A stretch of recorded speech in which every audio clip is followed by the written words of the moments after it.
What's up, guys? It's Caliber here. And Beast. And I'm Taro. Before we get started, I just want to say one thing. Skype fucks everything up. They had a really good system before where everybody can share an equal part of the screen, and they went back to their old fucking design. Skype, Microsoft, you're moving backwards with this. Keep moving forwards. Let us make ourselves big again. Anyways, we're coming to talk about piercing shit. Take one. Yeah. I'm going to let Taro start off with this because it was her idea and she knows more about the piercing industry than neither Beast or I. That's only because I worked in the piercing industry. Yeah. Technicality. Huh? Like technicality, yes. Technicality? Oh. Which is why I know some of these things. And a lot of people might not think about these things, but okay. For scene 4, you're gonna go get a new piercing, whatever, you're scared, nervous. Especially if it's your first one. So you go into a shop, honestly, the first thing you want to do is look down. This is before you talk to anybody. This is before you do anything. You can normally judge a place of how clean they are, but how clean they keep their floors. Sure, other things can be wiped down, but I mean, look down. Look on the floor. Honestly, tattoo and piercing shops should be kept pretty immaculate. I've walked into, not gonna name any names, I've walked into a piercing place where they had, like, ink on the floor, where, you know, there was, I share you in that grossed out mouth thing. What? The tattoo shop I used to go to, their floors weren't necessarily dirty, but they need a new tile. Yeah, you can tell the difference between something that's, you know, been stained and cleaned, or literally some ink someone spilled and didn't clean up between clients. Yeah. You can tell the difference between stuff like that, or just like, regardless. So assuming that's fine, I'm just covering the piercing aspect of this because I worked at a strictly piercing parlor where I used to live. It was only piercings. It was attached to a tattoo studio, but the studio itself was only piercing. So that's what I'm going to talk about. So, first off, know what you want. Don't always assume that they're going to know what, like, an angel bite is. Typically, I want my upper lip pierced. Point it out. So, they'll, you know, get you all ready. You should have to sign paperwork. If you don't have to sign paperwork, please leave. Because you better have to sign paperwork. It's possible you'll get ID, depends on where you live for that aspect, but you do have to sign a waiver because essentially what they're doing is they're assaulting you with your permission. Kind of like at the surgery. Anyway, they need your consent to do it, and they need it in writing for their whatever. So after that, usually you get to pick out jewelry. If it isn't pre-sterilized, and it'll come in a little sterile baggy thing, they're usually blue, and it will be sealed on the top. They'll either let you pick from a bunch of sterilized things, or they'll let you pick from a cabinet, and you should be able to watch them. Pick it up, put it inside of, there's two types of autoclaves. There's one that kind of looks like a pressure cooker, and then there's one that these are the ones that I've seen used anyway. One that looks like a pressure cooker, that usually takes a lot longer, and then there's one that goes in this, they open like this, and it's like a metal tray, and then they slide in. You should be able to watch them do that, and they should either put the needle in there from a sterilized package. If they choose to re-autoclave it themselves, that's up to them. But the needle should come out of a sterilized package. If you go in somewhere and you don't see them pull a needle out of a sterilized package, first of all, you can ask them for a new needle. Straight up, and if they deny you of that, you don't have to be there. Literally up until the point where they're piercing you, like up until the point where the needle is through your skin, you can walk out. Technically, you can walk out as the needle's in your skin, although I really don't advise that because there's a needle in your skin and because you should really get that dealt with. But essentially, and you don't owe them any payment, or you don't owe them anything before the needle goes into your skin. They can technically get all that prep done, and you get scared, or you see something that you don't like, and you can get up and you can leave. And that may seem a little intimidating, but there is nothing they can do to penalize you about getting up and leaving. I don't know how many times we tried to pierce this one girl, and she kept getting up and getting scared and leaving, and like coming back a couple days later. We still did it. We understood, like, she got scared. She got really scared. She was getting, like, it was somewhere on her mouth then, but that's not the point. It happens. But if you see something you don't like, or, you feel pressured into something, you can get up and leave. Nothing will stop you. I'm sure even if you live in a small town, there's at least someone else that does piercings, or there's a town close to you that does piercings. Mm-hmm. You don't have to stick with one shop, especially if there's something there that you see that you don't like. So you can ask to see an autoclave. They might not let you go near it, but they should at least be able to show you. Not the same at a dentist office. You can ask to see their autoclave. I've done it. And they're like, oh, it's back here. Like, it's right there. Like, stand at this doorway. We can't let you pass because it's for employees only. But there's our autoclave. How'd you even know this existed? But you should see everything come out of a sterilized package. They should disinfect your skin, obviously. When it comes to them marking you, if you don't like where the mark is, say something. It is really easy to wipe off a mark and move it. And something that I was told, and I was told by many different piercers, and something that I told people when I was learning to pierce, and all that is, it's a lot easier to move a mark than a piercing. Any piercer who is a decent human being would rather move that mark 50 times and have it end up in the same spot that they first marked it than you get pierced and go home unhappy. Mm-hmm. The thing with piercing, and the reason why I don't do it anymore, is because it's a passion job. No one is there to make money. It is 100% a passion-driven job. They're there because they enjoy it. They're not there because, the $30 your piercing is worth, funds a mansion. No. No one is there for that reason. It's the reason why I can't pee in that profession anymore. It's because I need to make more money for my lifestyle. Although I will say this, to some of the piercers and tattoo artists that I've actually talked to, they said it's a pretty good paying industry to get into. It is if you... So, starting on your own, it's not. No. Being in a small town, it's not. You need to be in a place where either you're pre-established.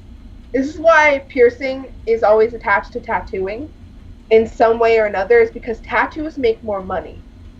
They always make more money. So that's why they're normally attached as an overhead, because they share an overhead. Normally the tattoo industry covers more than what the piercing industry does. Because unless they do like specials or whatever, like in one of the bigger towns I've lived in, where I was going to try and get a new apprenticeship, every Saturday their piercings were $25 a piercing. So, they'd have people come in and they'd get 4 or 5 piercings at once because it was $15 less than it normally was for the $40. Or in the case of, like, if you got pierced by, I forgot his name. He is in, like, a piercing magazine. If you got pierced by him, it was $60. He's the one who did my septum. But he also, for the Saturday, he was a part of the $25 thing. You just couldn't request him. So there was a chance, you could have got this premium piercer to do your piercing on a Sunday, as I said. And doing stuff like that creates a lot of revenue in a short amount of time. Like, they would only do that for 3 hours, and they'd probably come out between $3,000 and $5,000. it's a very quick procession of, they have like hundreds of, you don't really get to pick your jewelry on those days either. You get like standard plain jewelry. It's all pre-sterilized, and they have like pre-sterilized needles and everything like that. Like it's all like stacked up in sterile baggies. But like that's how you make a lot of money in a short amount of time, is you have assistants that sterilize the area. And this is a big shop too, which is why they can do it. You have assistants that sterilize the area, and for 3 hours, all they do is piercings. And they've made a lot of money in a short amount of time doing that. But even then, you can see the stacks of sterilized needles. You can see the stacks of sterilized jewelry. Like, that's what I mean. That's the shop where I got to pick out of a sterilized baggie of, like, individual baggies of jewelry I wanted. And that's when I got my helix done.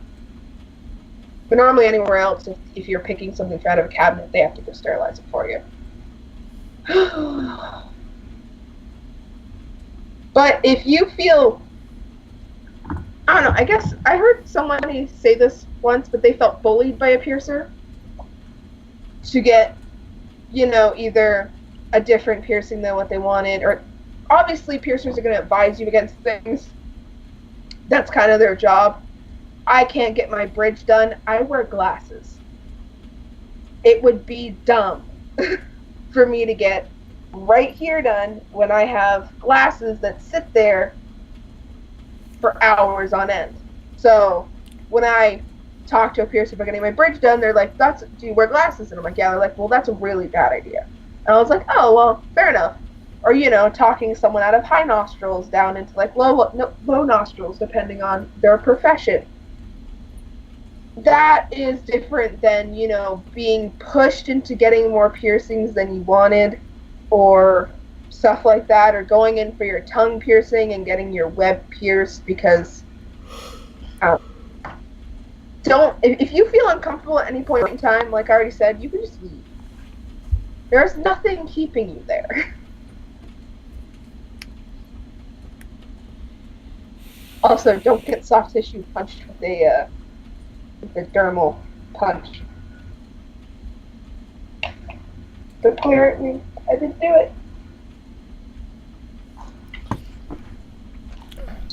Well, actually, that's not nearly as bad as I saw a video, and it was a foreign video. It wasn't in North America. It was a foreign video, but I would hope no one in North America would do this. What they did was they punched a guy's lobe at a 4 gauge, and then power stretched him, which means they were just pushing through lubricated tapers through this bloody earlobe all the way up to 7/16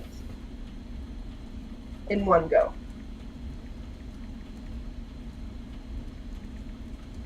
Yeah. Oh, something that a lot of people don't know that a piercer can do is they can switch out your jewelry for you. They're normally pretty happy to do that, especially if it's the first time you've ever done it, like getting your tongue done or anything like that. Or if something's stuck and like you can't get it out, like a circular barbell, you can't pry it open enough to get the ball out or something like that. If you go to a piercer, chances are they're going to have an easier time getting it out because, one, they're not trying to work on themselves, and they can probably fit you with a different piece of jewelry. You'll probably have to buy it from them depending on your relationship with your piercer. But something else your piercer can do is they can stretch your ears for you.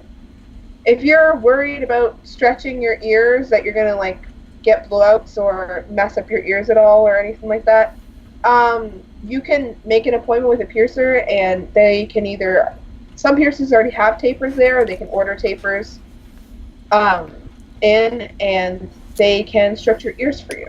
And then you know it's being done properly. They'll put in the appropriate size plug. And then when you come back to get sized up again, you probably have to pay for the tapers and the plugs.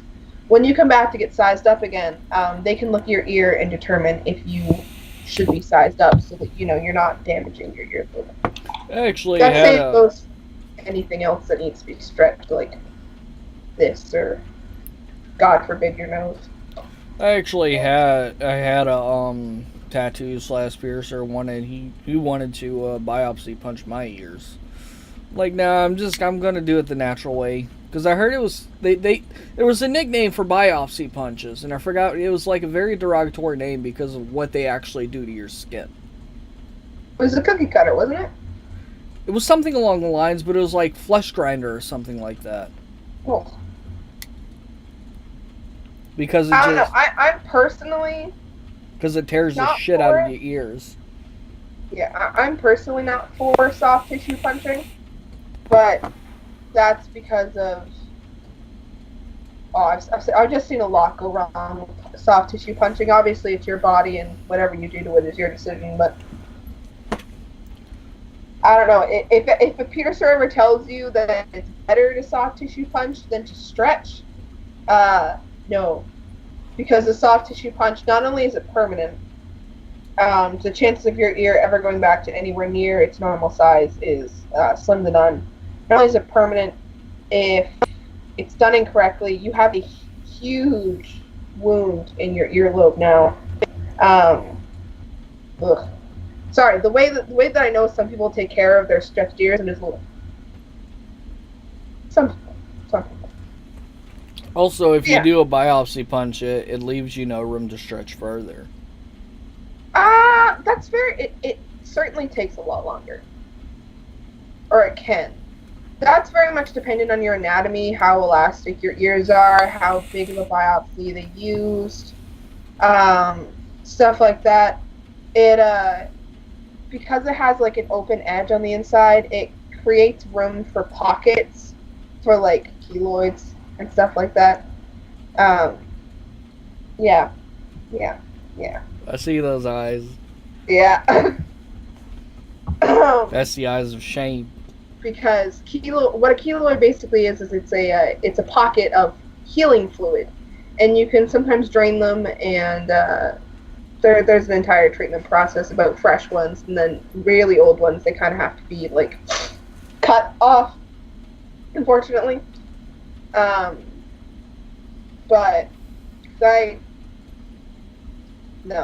that's all scar tissue now. I thought I still had one, but that's all mostly just scar tissue. I lost my train of thought. The train left without me. One thing I would like to add on there is if you ever get your septum pierced and it doesn't feel like they drop down with the clamps, I'll tell you right now, get the hell out of there because they're about to pierce you through your cartilage. Yeah, do some research on the piercing you're supposed to get. Like, if you're supposed to get a lip piercing and you know you want it a certain amount down for, like, whether it's because of your teeth, like, all of my lip piercings, these two I did myself, don't ever do that, I'm a professional idiot, but this one, he wanted to put it up here, and I didn't want that. I told him I wanted it lower down. He said I might not be able to wear a ring in it. I said that's fine. I don't want it touching my gum line, and it doesn't. It first of all, my lips so fucking thick it barely touches my teeth at all. But it actually sits. Here.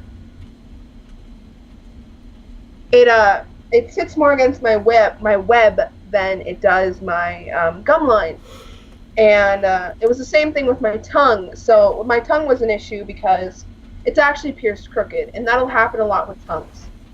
Is they won't be pierced perfectly straight. One, you have to avoid the frenulum, the white line that goes from your web to the tip of your tongue, or not to the tip of your tongue, depending on who you are. You have to avoid the frenulum, you have to avoid the lines. I have a really short tongue. We had to map out my veins for my piercing, and mine is crooked. And the reason for that is because we had to miss veins, but it's straight on the top, and on the bottom if you look at them separately. And I'm perfectly happy with that, and I knew that there was a chance it was going to be pierced crooked. So the fact that he didn't just try to pierce it straight, I was perfectly fine with, but, where was I going with that? Oh, the point is if you know you want something somewhere for a certain reason, and it's safe to do, then don't let them talk you out of it. But know that, you know, these should go at a certain angle, your tongue might be crooked, A septum is hard because it has to be straight this way and straight this way, which is why I paid the extra money to have someone who was well known for piercings and doing septums to do my septum, and do research, because I knew that in a septum, this is all cartilage up here, and right here, referred to as the sweet spot, is just thin skin. And I knew that it would have to go through that. And I was very concerned about that. I wasn't so much concerned about it being straight as much as I was concerned that I was going to get pierced with the cartilage. And what my piercer did hurt like hell, but it was great because I know he didn't pierce my cartilage. He clamped my cartilage and very slowly pulled down until the clamps were able to click one more time into the sweet spot. And then he pierced me through there.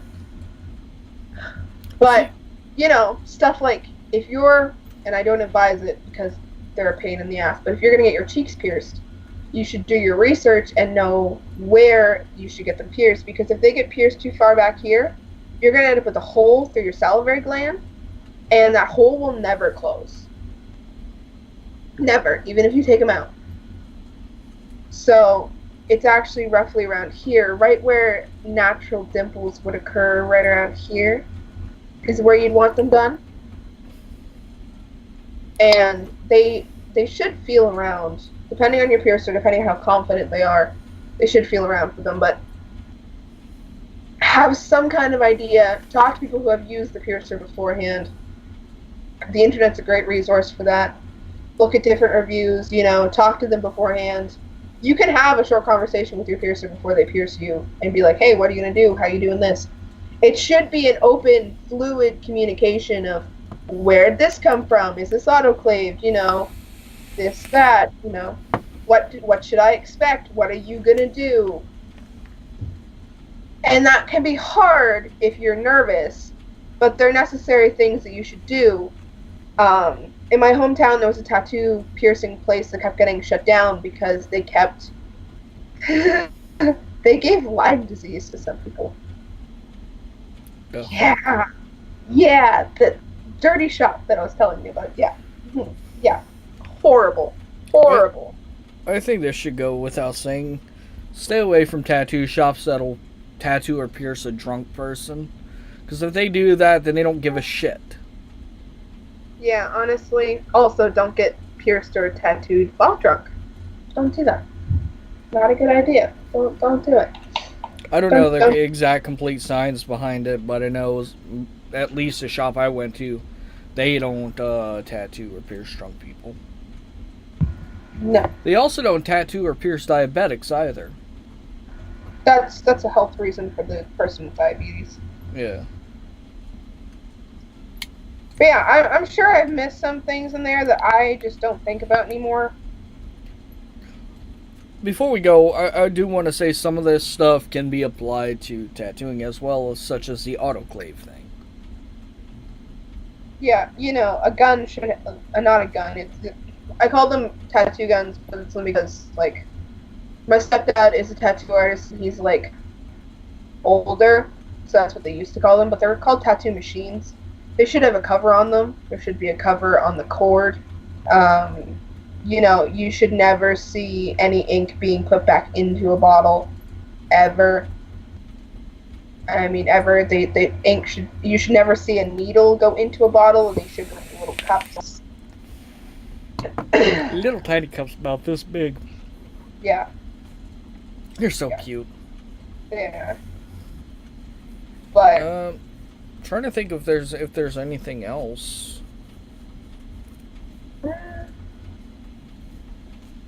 Yeah. Honestly, the only other thing is, and this is kind of judgmental on a person's standpoint, but this is something that I've listened to, and I know a lot of people have listened to, is don't get tattooed by someone who doesn't have tattoos, and don't get pierced by someone who doesn't have piercings.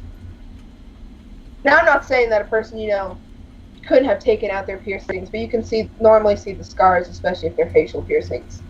But if you walk into a tattoo parlor and you're speaking to the piercer and they have no piercings, I wouldn't advise being pierced by them, because it in things where you're inflicting stuff on other people,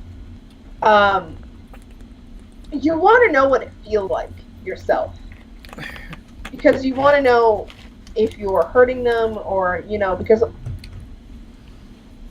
a lot of times when you go and get something done by somebody, and I said this before, how it can be intimidating, it feels like they have some authority over you because they know what they're doing and you don't want to feel like an idiot, or, you don't want to waste their time or anything like that, or be a bad client. But they honestly don't have any authority over you, and you don't want them to do something to you that's going to cause you way more pain down the line. Like piercings and tattoos, they're body decorations. They're supposed to be fun. They're not supposed to leave you with infections or damaged glands or damaged tissue or...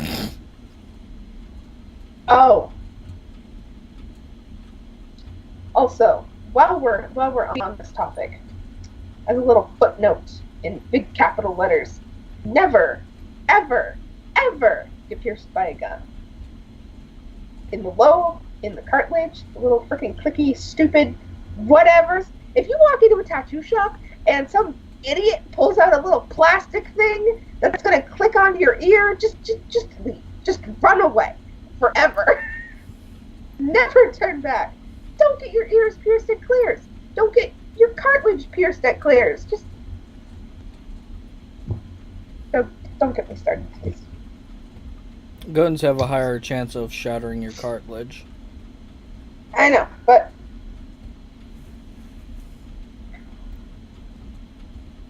what's that face for? Whoever makes these waters needs to sponsor us.